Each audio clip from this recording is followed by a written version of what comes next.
بسم الله الرحمن الرحیم. سوره زاریات شروع میشه. این سوره را به نام زاریات به خاطر میگه که در اینجا کلمه زاریات در اول آمده. زاریات پراگنده کننده را میگه. موصوفی از یا بادهاست و یا ملائک است. مفسرین اختلاف داره که موصوفی از چیست، اونجا تشریح میکنیم ان شاء الله. این سورت هم 67م سورت است که قبل سوره غاشیه و بعد سوره احقاف نازل شده. سورت مکی است. تمرکز زیاد این سورت سری بیان موضوع قیامت است. عقیده را در قلب مردم جابجا کردن این بسیار اهمیت داره. هر قدر اعمال نیکی که دیده میشه ای از عقیده پیدا میشه. زمانی که عقیده صحیح و درست در قلب انسان جاگزین شود، پخته شود، باز خود به خود اعمال درست میشه و صحیح میشه. خصوصا عقیده آخرت که آدم بدانه که همچو روز در دنبال ما آمده رایست و ما اونجا کشانده میشم به حساب و کتاب. از او خاطر انسان خامخا در زندگی خود آمادگی برش میگیره. الله تبارک و تعالی همین موضوع را در اینجا خوب بیان میکنه با دلایل و اسناد. ارتباطی صورت در ما قبل بیان تخویف الله ما را تخویف داد که تا که بنده غافل باشه از این روز و عمل به احکام الله تبارک و تعالی نمیکنه، آمادگی نمیگیره. در اینجا الله بیان تقوا را و اهل تقوا را اینجا بیان میکنه که تقوا چیست و اهل تقوا کدام است. تقوا و اهل تقوا کدام است؟ برای کیست؟ اونجا که جنت آورده میشد برای متقین، اما مردم الله اینجا بیان میکنه که اینی مردم است و اینی تقوا است. بسم الله الرحمن الرحیم. شروع میکنم به نام الله که بی اندازه مهربان نهایت رحم کننده است. و الذاریات ذروا. قسم به پراگنده کننده.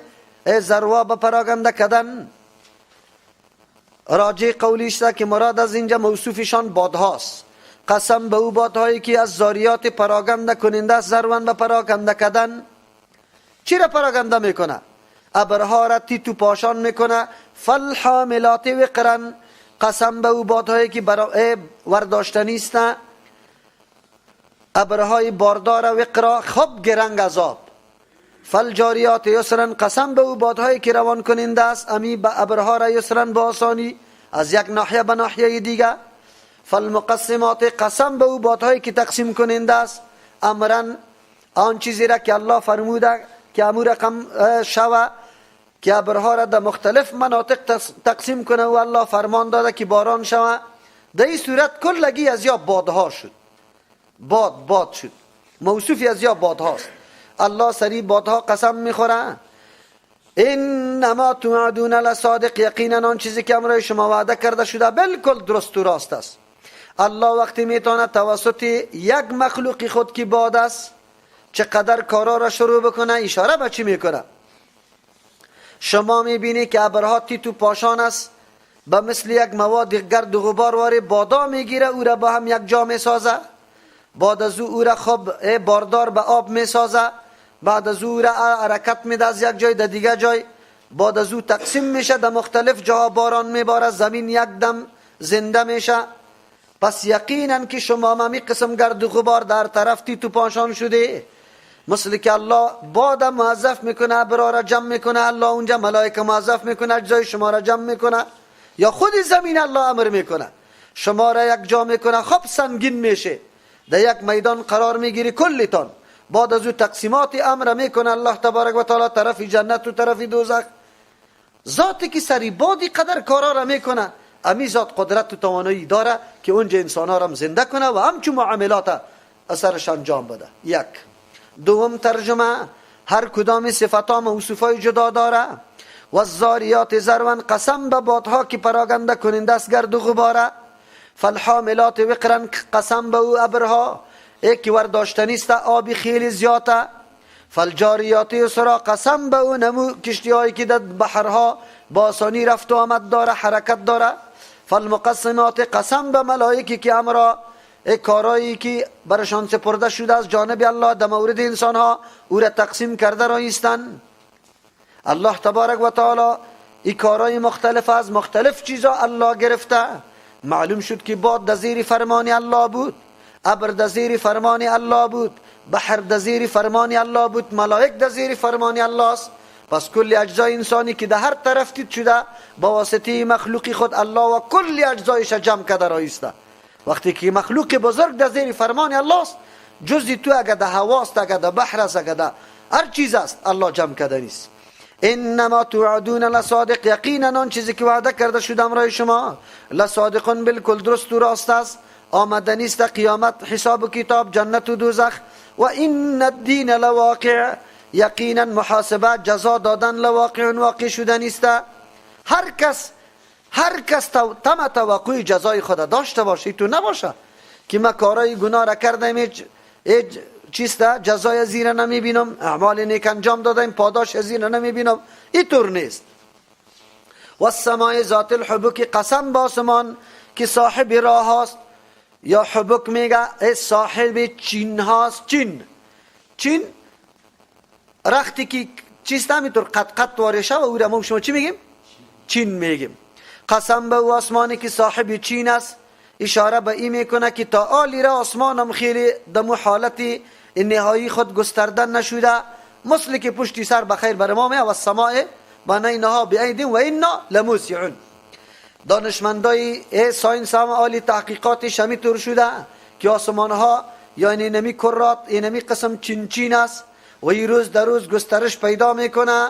روز در روزی فرا میرسه که الله تبارک و تعالی یک چین هم در آسمان نمیمانه، مکمل هموار میشه و بعد از او فرمان میرسه که یک دم پرچه و تیکه شود. از او خاطر بعضی مفسرین مراد از حبک امو چین گرفته، بعضی مراد از حبک ستاره را گرفته، بعضی مراد از حبک راه ها را گرفته. کلش احتمال داره، چرا آسمان هم صاحب راه هاست، هم صاحب سیارات است و هم صاحب چین است. انکم لفی قول مختلف، یقینا شما در یک گفتار خیلی مختلف هستی. و کدام است؟ یؤفک عنه من افک، که گردانیده میشه عنه از اینمی سخن، من کسی که افک گردانیده شده، و یا قرآن است یا پیغمبر علیه السلام است یا زنده شدن بعد از مرگ است، حالات قیامت است. یعنی هر کس باور سرش نمیکنه، بعضی از پیشش رو گردانی میکنه. قتل الخراسون، لعنت کرده شده دروغگویا، کسایی که اٹکل کرده رویسته مسائل، دلیل ملیل ندارن، اموطور از زعم خود از گمان خود گپاره گفته رویست. قتل لعنت کرده شده یا هلاک شده. الذین مردم است هم فی غمرتن، که یاد جهالت ساهونه چیستن، سرگردان هستن، ساهونه سهو کننده مشغول هستن. اینی را میگه از یاد آخرت بالکل بی خبر است، تیاری و آمادگی برش نمیگیره. یسالون، سوال میکنه، یا نه یوم الدین، کی است روز جزا. سوال میکنه به طریق مسخره، عقیده نداره. یوم هم علی النار یفتنون، در روزی که یا بالایاتش یفتنون سوختانده میشوند، مثل که آهنگر آینه سری آتش همینطور ملاق میده، امی کفار اینمی رقم میشه. الله میگه ذوقوا فتنتکم، گفته میشه برشان بچشید فتنتکم، جزای شرارتی تانه. تمام عمر شما در شرارت و بدبختی تیر کردی، مسلمان ها را به زور طرف کفر دعوت میدادی، راه ها را گرفته بودی، بچشی نتیجه شه. هذا الذي كنتم به تستعجلون، یونمو عذابی است که شما بودی بجلتی طلب میکردی عذاب. ان المتقین فی جنات و عیون، یقینا کسایی که متقین است در باغ هاست و عیون چشمزار هاست. آخذین ما آتاهم ربهم، گرندگان هستند اون نعمتای را که آتاهم داده برشان ربهم پروردگارشان. یک ترجمه در جنت که کدام نعمتای اعزازا برای جنتی ها داده میشه او را میگیره.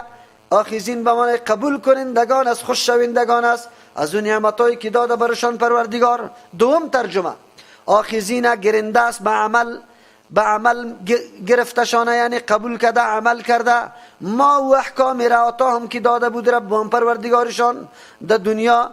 انهم كانوا قبل ذلك محسنین، یقینا نمی متقین مردمایی بودن که پیش از این محسن بودن، عقیده درست داشتن، عملی درست داشتن. محسن کسی بود که هر عملش برای رضای الله بود و به نقش کی بود؟ رسول الله.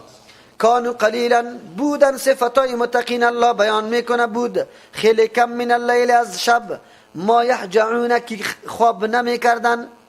ما را نافیه بگیریم، معنیش طور میشه کانو بودن قلیلا خیلی کم من اللیل از شب ما یهجعون خو نمیکردن. همیشه همینطور عبادت اگر کدام وقت یک کم حسی شب خواب میکرد این دیگه بسیار سخت است، چرا که کلی عمر شبا را در عبادت تیر کو، در بعضی اوقات او را حسی کمی شب تو خواب بکو، این بسیار سخت است. یک ترجمه است.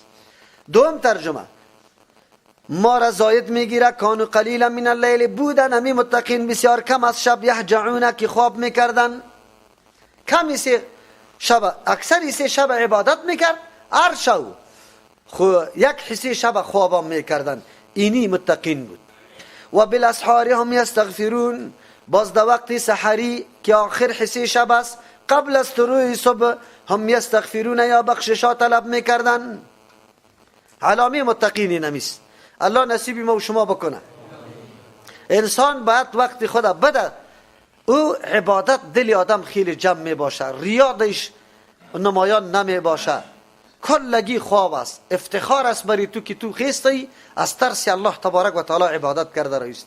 قرآن کریم چقدر خوب بر ما میگه عبادت الله را خو کردی خدا آخر یستغفرون، بخشش طلب میکنی. هر قدر عبادت بکنی حق الله پورا نمیشه.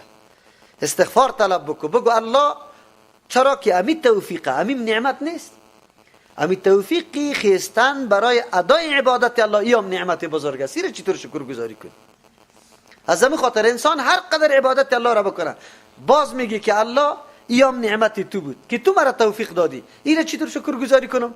بجز از اینکه چیسته بگه، بجز از اینکه اظهار عاجزی بری تو بکنم. پیغمبر علیه السلام از همون خاطر در آخر وتر این دعا را میخوان بعد سبحان الملك القدوس سبحان الملك القدوس سبحان الملك القدوس رب الملائکه و الروح، پاکی برای ذاتی است که قدوس است. ما هر قدر بیان کنیم الله قدوس است، ملک است، مختار است، باز در آخر میگی رب الملائکه، بس مالک و متصرفه بگه انسان و ملائک ما کمال است. بعد از اون میگه اللهم انی اعوذ برضاک من سخطک و من معافاتک من عقوبتک و اعوذ بک منک، از تو پناه میگیرم بتو، از عذاب تو پناه میگیرم بتو، لا احصی ثناء علیک انت کما اثنیت علی نفسک، نمیتونم شمار کردن نمیتونم اون ثنایی که تو مستحق هستی، مثل که به خود گفتی، مثل که تو لایق هستی، ما این را گفته نمیتونم. پیغمبر علیه السلام این دعا را میکرد. این نمایندگی از این را میکنه که کدام نعمت الله را شکرگزاری کنیم، کدام لحظه را، لحظه زندگی تا، لحظه ایمان و عقیده تا، کدام لحظه را. الله اکبر که انسان در عبادت الله مشغول باشه که هم الله برات وجود داده، انسان ساخته، باز در عبادت الله مشغول کرده تا، باز در عبادت هم الله در این طور موقع عبادت برات نصیب کرده که او بهترین وقت است دیگه. خو نعمت بزرگ الله است، چطور تو شکرگزاری بکنی؟ قرآن امیر بر ما میگه اونجا استغفار طلب بکو، بخشش طلب بکو. مردم میگه مشکلم حل نمیشه، مردم میگه گناهگار هستم، نه، راه برش وجود داره. در آخری حصه شب زیاد هم خود بیخو نکو، برای مدت 1 ساعت 40 دقیقه وضو بکو، به الله تبارک و تعالی عبادت بکو، مشکلت طلب بکو، با اولادت هدایت طلب بکو، با پدر و مادرت، با اقاربت، با قومت، با کلگی هر نوع مشکل داری. الله در حدیث نمیگه که الله نزول میکنه در آسمان دنیا و نمیگه که کیسته، کیست که از گناه خود توبه کنه توبهش قبول کنم، کیست میخواد که بدم برش. خب ما نیستیم، ما تهجد نمیشناسیم که تهجد چی را میگه، به مردم بسیار ناشنا معلوم میشه تهجد چی را میگه، یاد نداره. نمازای بدعی را میشناسیم، فقط در کل عمر برای 1 رمضان جمعه آخریش قضای عمری بکنی، در کل عمر در 15 شعبان 2 رکعت نماز 100 دفعه قل هو الله بخوانی، کلش نمازای بدعی است دیگه، یاد ندارم تهجد.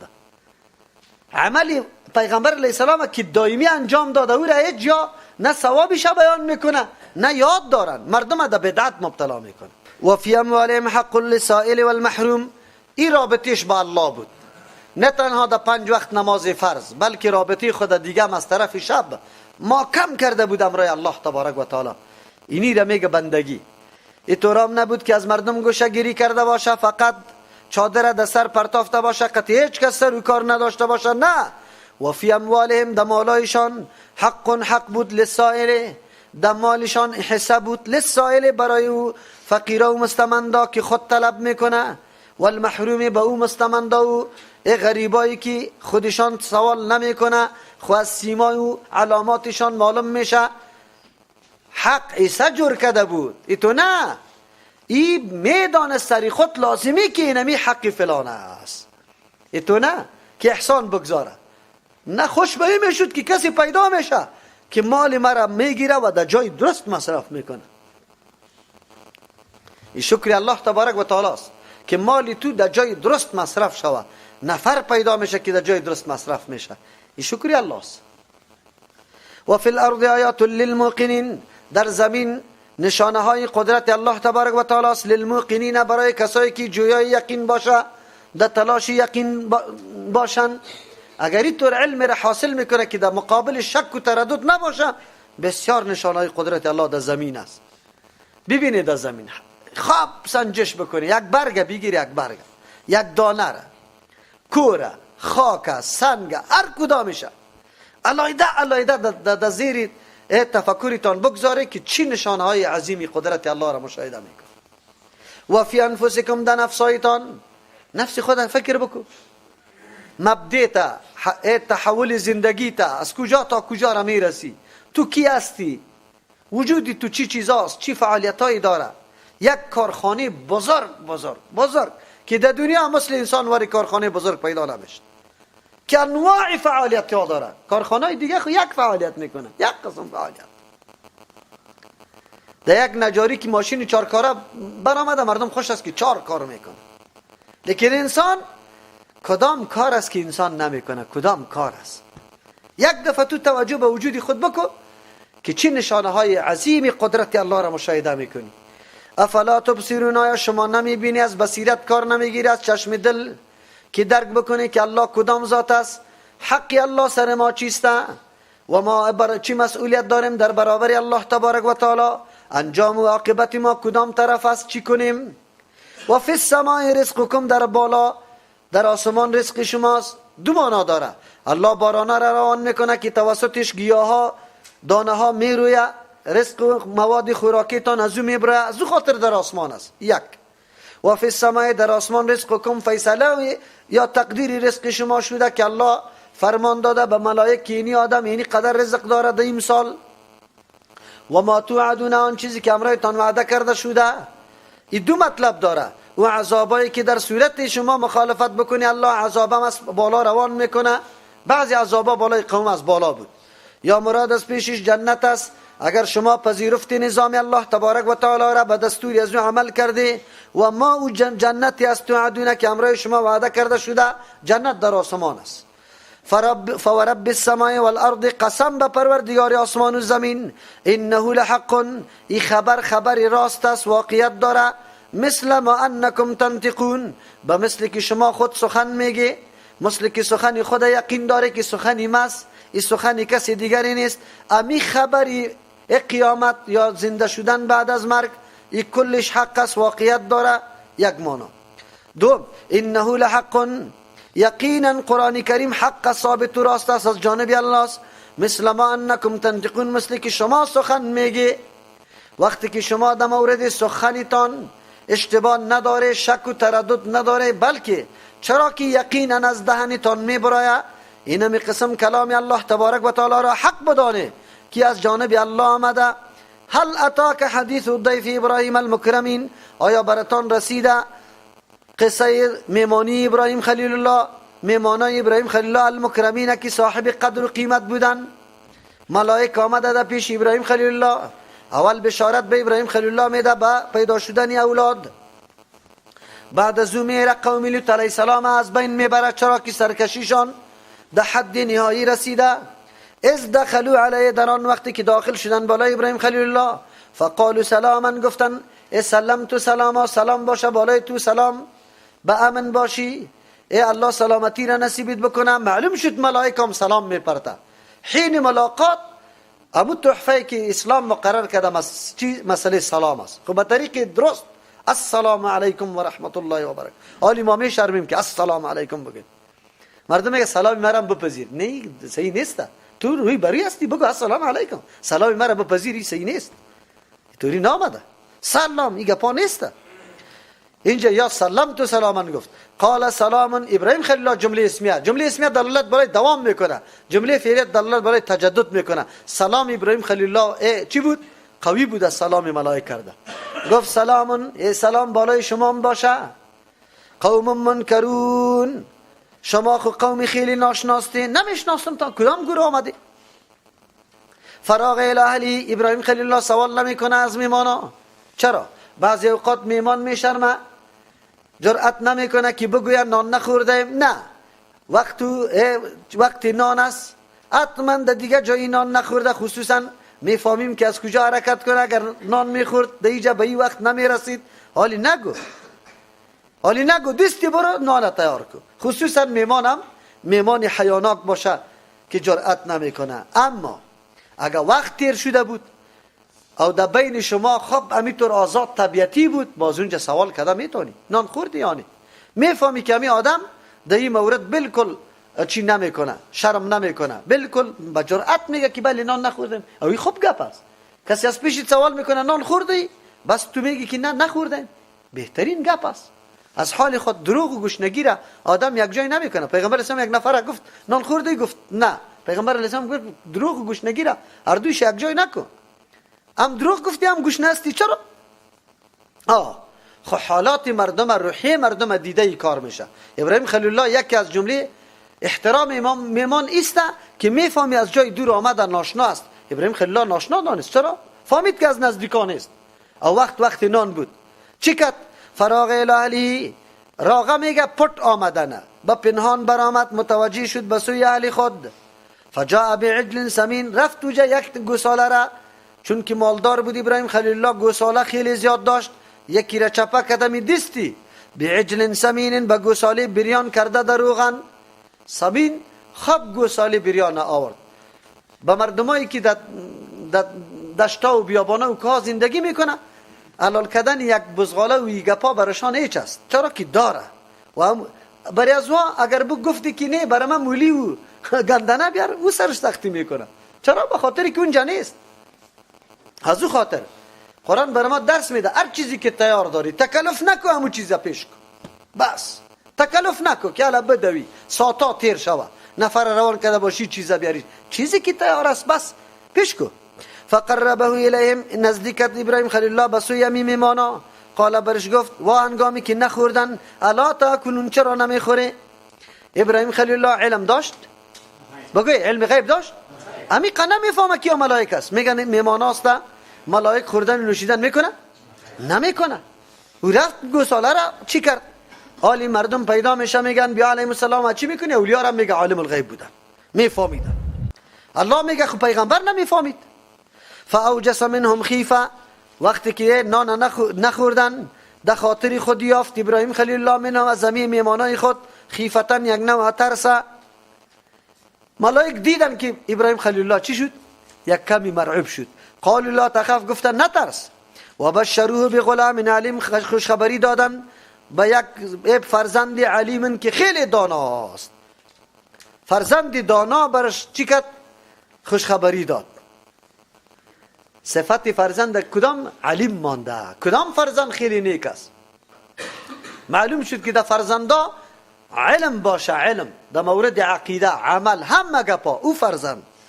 چرا؟ اینی صفت خیلی مهم است. فاقبلت امرأته فی سرة، آلی پیش آمد، متوجه شد تا آلی رزن. معلوم شد از قرآن معلوم میشه که پرده کده بود، دمی روی مهمانان آمده. پرده نمیتور در او زمانم پرده بوده. آلی که فهمید که خو ملائک است، او ملائک خو نفس نداره و مذکر مؤنث نیستن، از او خاطر پیش آمد زنش. متوجه شد فی سرة، در حالی چی؟ چیق زدن. سره اصل میگه که خنده میکنه از خوشی. فسکت وجهها، تپانچه زد روی خدا. زنا عادت داره که یک چیز ناشنا و غریب بشنوه باز چی میگه؟ وی میکنه نمیکنه. این تو کرد. و قالت، بعد از او گفت که عجوز عقیم، چه رقم بر ما اولاد باشه؟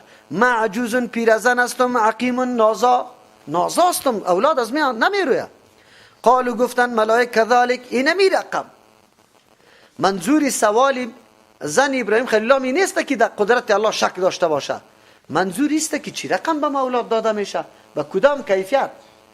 یقین داشتن که الله اولاد داده میتونه. خواهی ما پس جوان میشیم یا ابراهیم خلیل الله مامور به کدام نکاح زن دیگه میشه.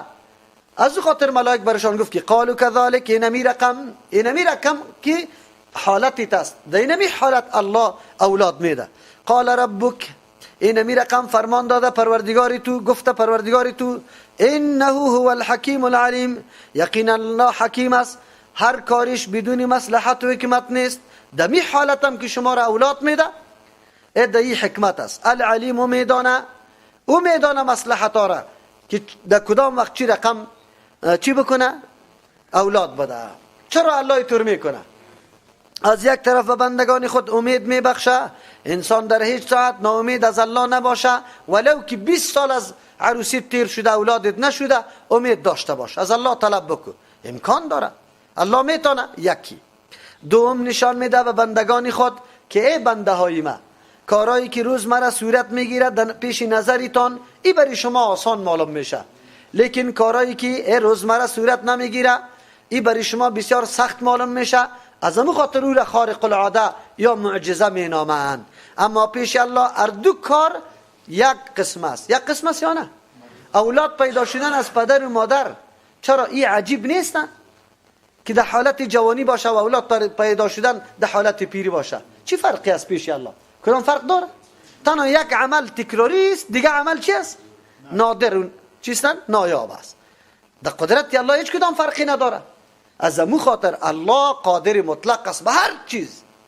پیش تو انسان است که یک عمل برات تکرار یافته برای تو آسان معلوم میشه، یک عمل دیگه برای تو تکرار نیافته آسان معلوم نمیشه.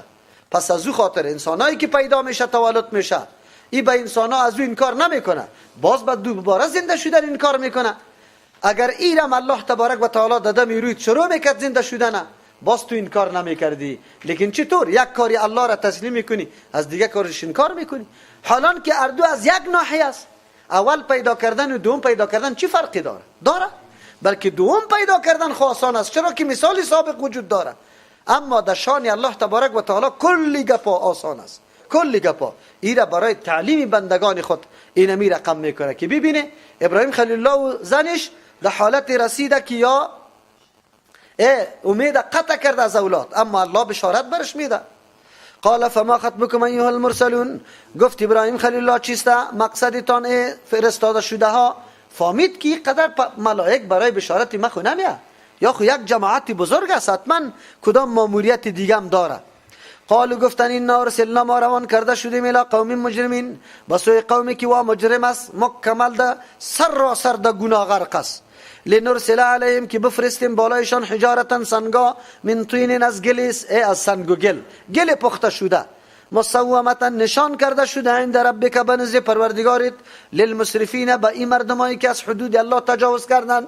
الله حد برش مقرر کرده بود که شما پورا کردن مسائل جنسی تانه از رایی که الله براتون فرمان داده پورا بکنه، لیکن او حدود مراعات نکردن، از او حدود تجاوز کردن.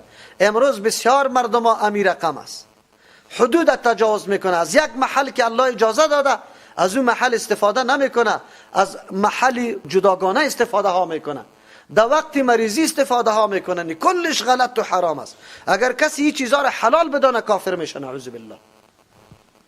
اینقدر جهالت حاکم است در این وطن ما، نمیفهمن که ما الله بر ما کدام را انتخاب کرده، رای تولد و تناسله یا رای نعوذ بالله آلودگی را کدام میشه. دنیای غرب ما که میگم که حیوان صفت است، اون بنگی بر اولاد در تلویزیونا نشان داده میشه، مرد قطی مرد نکاح میکنه، نعوذ بالله، زن قطی زن نکاح میکنه، با حیوانات نکاح میکنه، از او اموری و کار میگیره که در فطرت انسانی وجود نداره، یا مستحق عذابای الله است، او میرسه عذابای الله سرشان میرسه. این را یاد داشته باشه. خود تعجب به حال مسلمان است که به قرآن ننشستن تا آلی را تا امروزه این گپا را درک کرده نمیتونه که ما چی میکنیم، نمیفهم حدودی که الله مقرر کرده. از این خاطر الله اینجا میگه مصومتا عند ربک، نشان کرده شده به نزد پروردگار تو، للمسرفین، به کسایی که اسراف میکنه، زیاده روی میکنه، از حد تجاوز میکنه. فاخرجنا من کان فیها، ما برآوردیم کشیدیم کسایی که بود فیها در اینمی قریه من المؤمنین از مؤمنا. فما وجدنا نیافتیم فیها در اینمی قریه غیر بیت من المسلمین بجز از یک خانه از مسلمانا. اینجا مسلمین و مؤمنین یک چیز بود. مسلمین امو مسلمینی بود که ابراهیم خلیل الله اولاد خدا گفته بود تسلیم به الله، که نشأت از ایمان و عقیده میکنه. از خاطر اینجا ایمان و اسلام فرق نشده. و ترکنا فی آیتا، او عجیب گبیسته که یک لوط علیه السلام قط دخترایش مؤمن است، خلاص حتی زنشان مؤمن نیست. و ترکنا فی آیتا، ما گذاشتیم دینمی قریه نشانه عبرت للذین، برای کسانی که یخافون العذاب الالیم، میترسه از عذاب دردناک. این چی شد؟ عبرتناک نشانه برای او کسایی است که تا روز قیامت عمل قوم لوط علیه السلام انجام میده. برای از وان نشانه است. الله اینطور نکرد، یک آواز هیبتناک شد و بعد از اون ملائکه امر کرد جبریل امین کی را در بال بالا کنه و پس بزنه. تالی را به نام بحر میت سیالای است، سیالای. چرا که یا خلاف طبیعت و فطرت انسانی کارا را شروع کرده. و ترکنا فی آیتا، ما گذاشتیم در بین دینمی قریه آیتا نشانه عبرت للذین، برای کسانی که یخافون العذاب الالیم، میترسه از عذاب دردناک. آلی اونجا و طلا جور کرده امی خبیثا، امی مردمایی که فحاش است، امی غربیا اونجا دمو بحر میت اوتل جور کرده، به خاطری که امی کارا را امو تاریخ سابقه را پس زنده کنه توسط امی کارای غلطی خود، امی کارای ناشایسته خود. خب این عبرت برای کسی است که از عذاب علیم الله میترسه. و فی موسی، در قصه موسی علیه السلام هم نشانه عبرت است. اذ ارسلنا، در آن وقتی که روان کردیم الی فرعون، بسوی فرعون، بسلطان مبین، به حجت آشکارا، معجزه آشکارا که او عصای موسی علیه السلام بود یا دستش بود. فتولا، رو گردانی کرد فرعون برکنه، با قوت خود یا با لشکر خود. و قال، گفت ساحر، آدم ساحر است، او مجنون یا دیوانه است، یا ساحر است، این کارها که میکنه، این تاکتیکی که میچلانه، این سحر است، یا است که آدم دیوانه است. فاخذنا، الله میگه ما گرفتیم فرعون و جنوده و لشکرش، فنبذناهم، انداختیم یا فی الیم، در دریا، و هو ملیم، در حالی که مستحق ملامتی بود. یک مانا مستحق نمیتور عذاب بود، یا و هو امی فرعون ملیم، ملامت کننده بود خدا، از امو خاطر اقرار اعتراف چیخ زد. و فی عاد، گذاشتیم نشانه عبرت دعادیا، از ارسلنا علیهم، در آن وقتی که روان کردیم بالایشان الریح العقیم، بادی که بی منفعت بی فایده بود، یعنی بی برکت بود بالایشان. چه قسم؟ ما تذرو، نمی گذاشتم این باد من شین، یک چیزی را، آن چیزی که مورد ضرورتی هم بود، اگر او درخت بود خودشان بود، اتت علیه، که می گذاشتم این باد بالایش، الا جعلته، مگر می گشتان امو چیزا کرمی به مثل چیزی بوسیده، یعنی پوسیده که بالکل چی ریزه ریزه می شد. و فی ثمود، در ثمودیان گذاشتیم نشانه عبرت، اذ قیل لهم، در آن وقتی که برشان گفته شد تمتعوا، شما نفع بگیره، حتی حین، تا یک تاریخه. فاعطوا عن امر ربهم، پس سرکشی کردن از فرمان پروردگارشان. فاخذتهم الصاعقه، گرفت یارا آواز هیبتناک مهیب، و هم ینظرون، اینطور حالت سرشان آمد که یکی به دیگر لق لق سعی میکرد، کس از کس دفاع کردن نمیتونست. فما استطاعوا من قیام، توانایی نداشتن، مقاومت نداشتن، من قیام، از برخاستن که از جای خود برخیزه. و ما کانوا منتصرین، نبودن که یا انتقام از کسی بگیره. و قوم نوح، هلاک کردیم قوم نوح، یا نشانه عبرت گشتاندیم قوم نوح علیه السلام هم، من قبل و پیش از یا، انهم یقینا کانوا، بودنی قوما کلشان، قوما فاسقین، قومایی بود که نافرمانی کرد از نظام الله تبارک و تعالی. و السماء بنیناها، آسمان ما جور کردیم، بیدین، به قوت خود، یا به دستای بلا کیف خود. و انا لموسعون، یقینا ما اورم دیگه گسترش داده نیستیم. یک مانا و انا لموسعون، یا ما توانمند هستیم بالایش. اصل موسعون فراخی آورده نیسته، مثل که تحقیقات جدید ساینی را ثابت میکنه. والارض فرشنا، زمین ما گستراندیم، فنعم الماهدون، بهترین گستراننده هستیم، یعنی که رحموار صالح برای زندگی کردیم. و من کل شیء خلقنا زوجین، از تمام چیزا ما پیدا کردیم زوجین، هر جفت و جوره را، لعلکم تذکرون، بخاطر که شما نصیحت بپذیره، دی فکر بکنه. یعنی پیدا کردیم مذکر و مؤنث، چیز را، غنا و فقر، حسن و قبح را، زندگی و مرگ، راستی و روشنی و تاریکی را، روز و شب، اینی رقم، آفتاب و محتوب و صحت و مریضی را، خشک و تر، هر چیزی نمیطور، دریا و خشکره، شیرین و تلخ، زمین و آسمان، خیر و شر، کلش نمیطور جوره و جفت است، یکی به دیگه مقابل داره. یک معنی است. دو معنی، و من کل شیء خلقنا، از تمام چیزا ما پیدا کردیم زوجین، انواع متنوعه، اصناف قسم قسمه. در یک انسان ببینید چند قسم انسان است، در یک پرنده، در یک مار، در یک هر چیز ببینید الله اقسام پیدا کرده. لعلکم تذکرون، بخاطر که شما نصیحت پذیر شوید به تفکر در این چیزا که همه گپا زیر یک حکمت موزون و حکمت متناسب روان است. پشتی سر از این هستی بزرگ است که او هم حکیم است، هم علیم است، هم قادر است، هم قیوم است، هم حی است، دارنده تمام صفات کمال است. ففروا الی الله، زمانی که برای شما این پراگندگی ها زیاد میشه، عوامل گمراه کننده خیلی زیاد است، الله فرمان میده پس ففروا، بگریزی الی الله، بسوی الله تبارک و تعالی بگریزی. به خاطر چی میگه؟ انسان دوچار و درگیر با تمام خواهشات و شبهات، انواع مشکلات هست. اینجا دعوت های غلط داده میشه، الله برات میگه طرف الله فرار کن. طرف الله چی طور فرار کنیم؟ الله خود جسم نداره یک جای استاد باشه که ما طرفش فرار بکنیم. ففروا الی دین الله، ففروا الی نظام الله، آیین الله، قانون الله. کدام نظام که الله وضع که طرف از او شما فرار کنی، پناه برش ببری. آیین الله پناه دهنده است، شما از دیگه مصیبت ها و گناه ها فرار میکنی به سوی آیین الله. این قلای مستحکم است. آیین الله را بپذیری، به دل و جان عملی کنی. انی لکم منه نذیر مبین، یقینا من برای شما از جانب الله نذیر بیم دهنده دلسوز استم، مبین آشکارا شما را بیم میدم. ما قابل پرستش نیستم، ما شما را آگاه کردم. ولا تجعلوا مع الله، نگردانی امرای الله الها آخر، معبودی دیگه، حاجت روا و مشکل کشای دیگر. انی لکم، یقینا ما برای شما منه از جانب الله نذیر، با کمال شفقت انذار بیم دهنده استم، مبین آشکارا، که همه موضوعات و مسائل آشکارا بیان میکنم. کذالک ما اتى الذین، مسلکین می مردم ها مخالفت کردن، نپذیرفتن نظام حق. ما اتى الذین، نامده بالای کسانی که من قبل پیش از یاس، من رسول یک پیغمبر، الا قالوا، مگر مردم در مقابل پیغمبر گفته ساحر او مجنون دیوانه. هر گپ حق، هر دعای حقی قیام کرده سابق، در مقابلش مردم این گفتار کرده، یا ساحر یا چی هست؟ مجنون.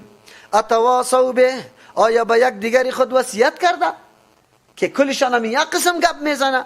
بل هم قوم طاغون، نه، وجه مشترک در بین کلشان طاغون، سرکش هستند، نمیپذیرن، تسلیم قانون الله نمیشه، یا تابعداری از امو هواپرستی خود میکنه. امی هواپرستی جزء مشترک در بین کلشان است که حق نمیپذیرن.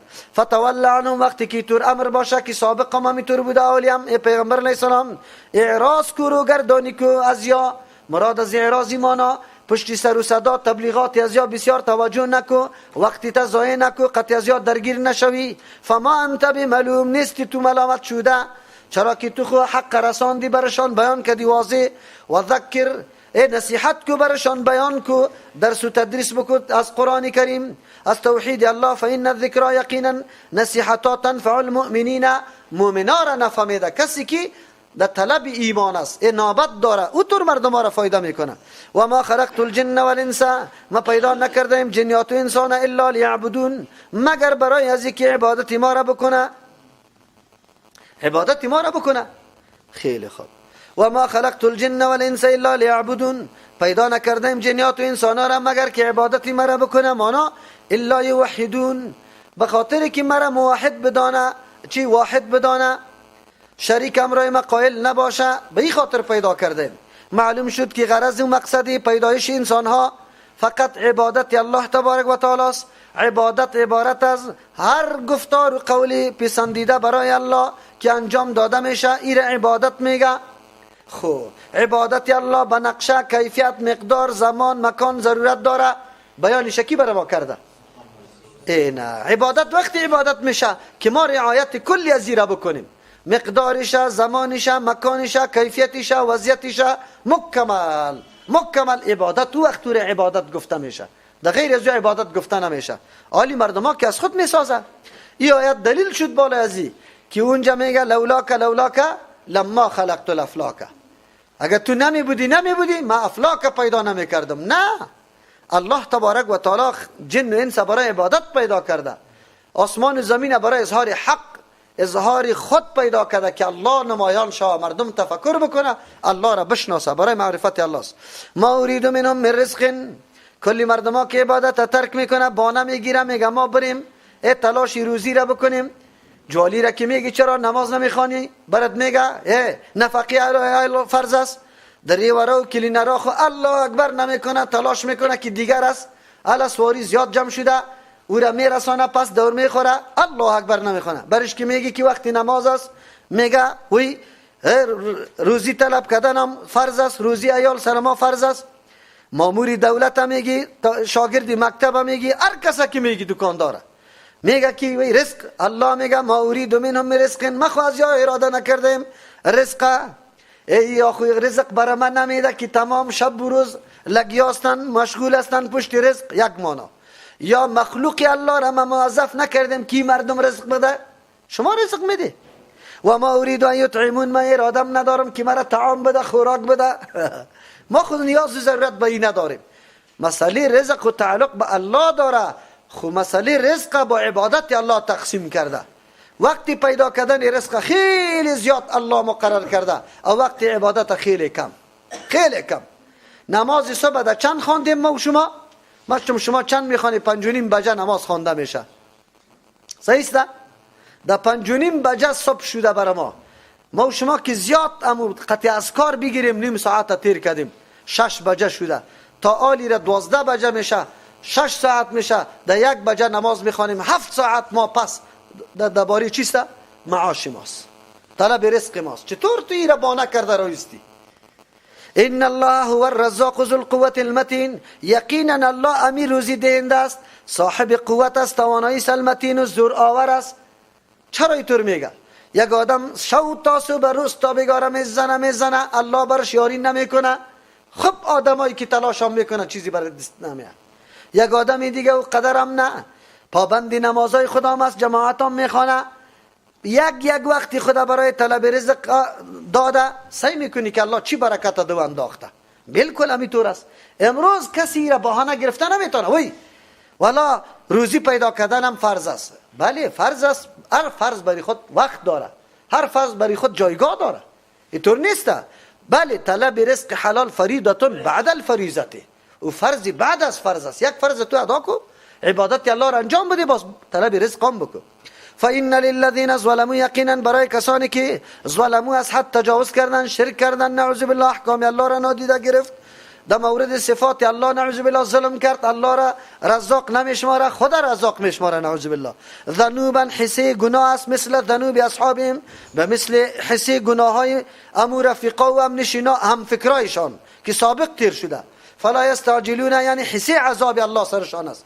فلا یستعجلون، پس بس شتاب طلب نکنه، حتمی آمده نیست. فویل للذین کفروا، هلاکت و بربادی باشه برای کسانی که انکار کردن از نظام الله تبارک و تعالی. من یومهم الذی، از روزی که یعدون، امرایشان وعده کرده شده هلاکت از امو روز برشان باشه که روز آمده نیست، او یا تیاری برای از اون نمیگیره. سبحان ربک رب العزت عما یصفون و سلام علی المرسلین والحمد لله رب العالمین.